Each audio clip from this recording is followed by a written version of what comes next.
Zoti Kurthi ka 2-3 gjëra të cilat nuk është i gatshëm që të lejoj që të rrshasë nga duart e tij.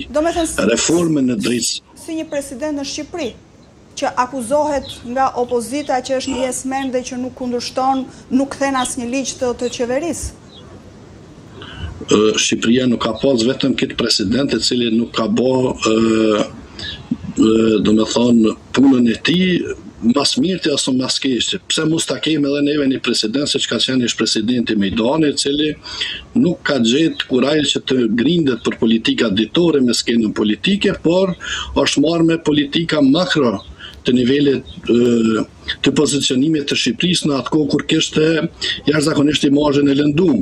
Mendoj që edhe pas 20 e kusur viteve, shqiptarët nuk pa arrin në nxjerrë një figurë si që është Zoti Mejdani. Ndoshta është në kërkim të një figure siç ka qenë Zoti Mejdani në vitet e vështira të mbarkombit shqiptar, ku dinte që trunte balancët dhe interesat shtetërore dhe kombëtare, dhe për ta pozicionuar Shqipërinë sa më mirë në arenën ndërkombëtare.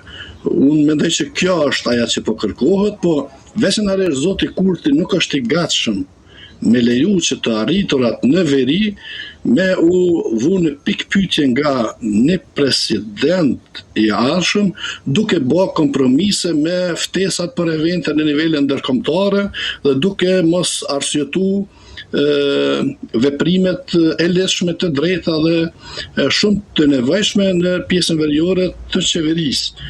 Më pastaj është jashtëzakonisht i ndihshëm në reformën në drejtësi dhe dihet që pa një bashkëpunim të ngushtë mes qeverisë dhe presidencës, nuk mund të përfundohen reformat në drejtësi, të cilat Zoti Kurthi mendon që skena politike dhe një pjesë e oligarkisë, siç ai e quan, i kanë shumë bërë qytetarët dhe shtetit të Kosovës për abuzimet e skajshme të cilat kanë ndodhur në të kaluamën. Ky është perceptimi i tij dhe mendon që duhet të ketë një president i cili do të ishte i gatshëm që këto reforma do të shkonin deri në vend. Ndërkaq, vetëvendosje mund t'i ofrojë kryetarin e Kuvendit të Lidhjes Demokratike të Kosovës. Të paktën edhe negociatat e para 7 qershorit është bërë një ofertë e tillë. Duhet marrë në konsiderat nga Lidhja Demokratike e Kosovës? Po, shiqo, Lidhja Demokratike e Kosovës është në një pozicion jashtëzakonisht të keq. Për faktin se është shumë heterogjene edhe brenda grupit parlamentar, por edhe brenda subjektit të politik, brenda vetvetes.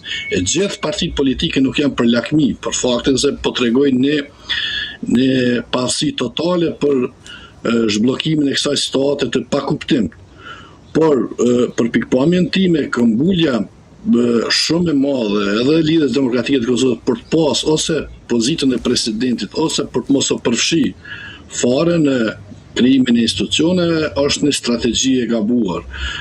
Veçanërisht për faktin se Zoti Abdixhiku do të jetë njëri prej njerëzve i cili do të penalizohet nga elektorati, siç ka treguar 2 herë e kalume, po edhe nga strukturat e vetë Lidhjes Demokratike të Kosovës.